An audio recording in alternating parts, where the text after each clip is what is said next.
नीतीश शहर में अपनी बीवी वीणा और 8 साल की बेटी सुहाना के साथ रहते थे। वो एक जाने माने बिजनेसमैन थे। वो इतने बिजी रहते थे कि अपनी फैमिली के लिए थोड़ा सा टाइम नहीं निकाल पाते थे। इनकी इसी बात से दोनों माँ बेटी उनसे नाराज रहते थे। आज उनकी शादी को 10 साल पूरे हो गए थे और ऐसे मौके पर भी उन्हें अपना काम सबसे जरूरी लगा। नीतीश भले ही काम पर अपना ज्यादा ध्यान देते थे, पर उन्हें अपनी फैमिली की भी परवाह थी। जब नीतीश अपने घर पहुंचे तब कोई उनसे बात नहीं कर रहा था। वो समझ गए माँ बेटी दोनों उनसे नाराज थी। वो उन दोनों को खुश करने के लिए अगले दिन कहीं घुमाने ले जाने की बात करते हैं। ये सुन के सुहाना और वीणा बहुत खुश हो जाते हैं। अगले दिन सुबह तीनों निकल जाते हैं। दरअसल नीतीश ने एक नया घर खरीदा था और वो वीणा को इसे सरप्राइज के तौर पर देना चाहते थे। कुछ देर बाद उनकी कार एक बड़े से बंगले के सामने जाके रुकी। वो बंगला बहुत ही आलीशान था, किसी राजमहल से कम नहीं था। वो इतने बड़े बंगले को देख के वीणा हैरान थी। वो पूछ बैठी, क्या ये कोई होटल है? नीतीश हंसते हुए बोले, नहीं रानी साहिबा, ये मैंने आपके लिए खरीदा है। ये पूरे 25 करोड़ की प्रॉपर्टी है जिसे हमने सिर्फ 1.5 करोड़ में खरीदा है। अब से हम यहीं पर रहेंगे। कुछ दिनों में हम उस घर से पूरा सामान ले आएंगे। ये सुन के वीणा खुश तो हुई पर थोड़ा हैरान भी हुई। वो एक बात समझ नहीं पा रही थी, कोई इतनी महंगी प्रॉपर्टी इतने कम दाम में क्यों बेचना चाहेगा। खैर, सभी अपने अपने काम पर लग गए और इस तरह पूरा दिन बीत गया।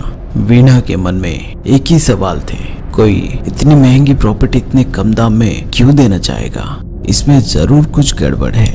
ये बात उसने नीतीश को बताई। नीतीश उसे समझाते हैं कि चिंता करने की कोई बात नहीं। उन्होंने पूरी तरह से जांच पड़ताल करके ये डील की थी। ऐसे बात करते करते दोनों को कब नींद आ गई पता नहीं चला।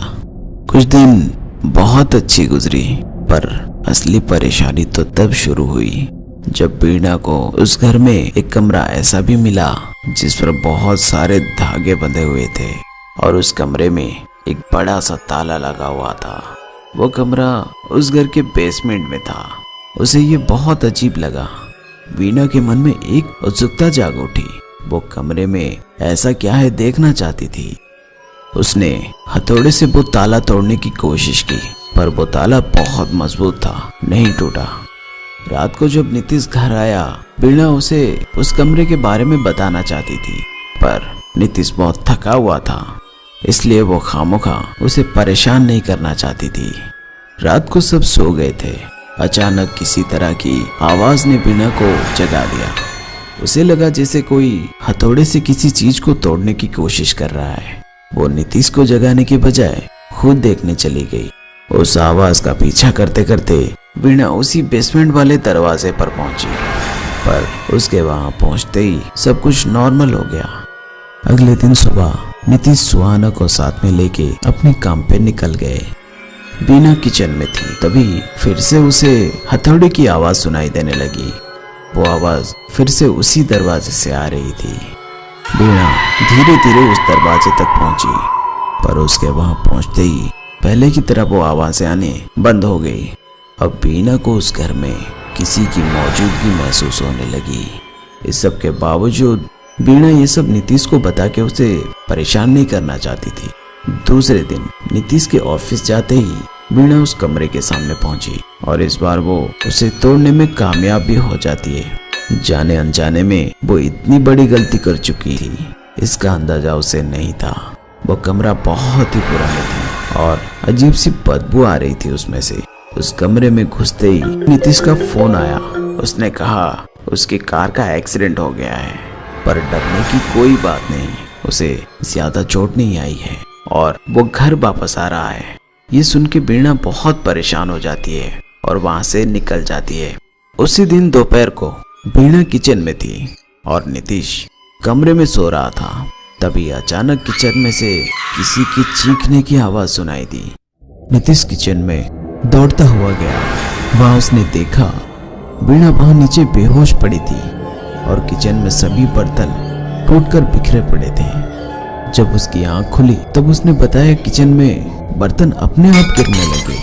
क्या हुआ देखने के लिए जब वो पीछे मुड़ी, वहां उसने किसी को देखा जो काफी भयानक दिख रहा था।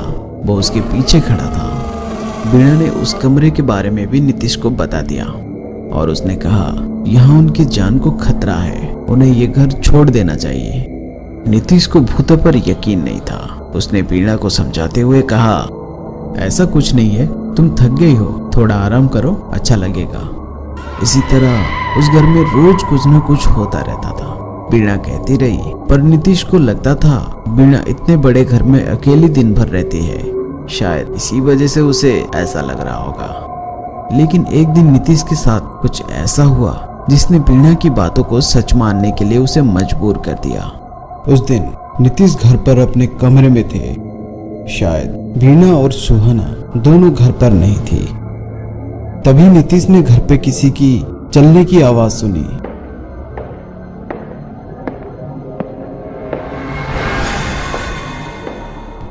जब वो देखने के लिए कमरे से बाहर बालकनी में पहुंचे, तभी नीचे हॉल में उन्होंने किसी को उस बेसमेंट वाले कमरे की ओर जाते हुए देखा।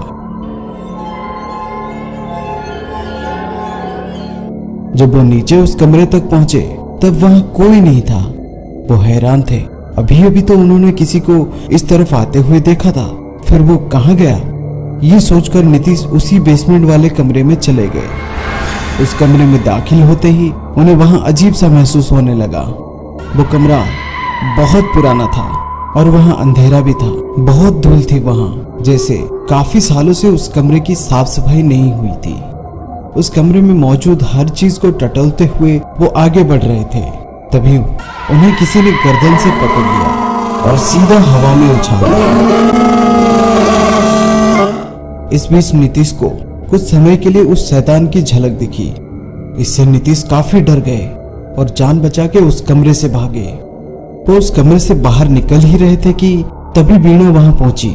उसने देखा नीतीश की आंखों में डर झलक रहा था और वो पूरी तरह से पसीने से भीगे हुए थे। अब उन्हें भी ये यकीन हो चुका था कि उस घर में कोई है और वो जो भी है बहुत खतरनाक है।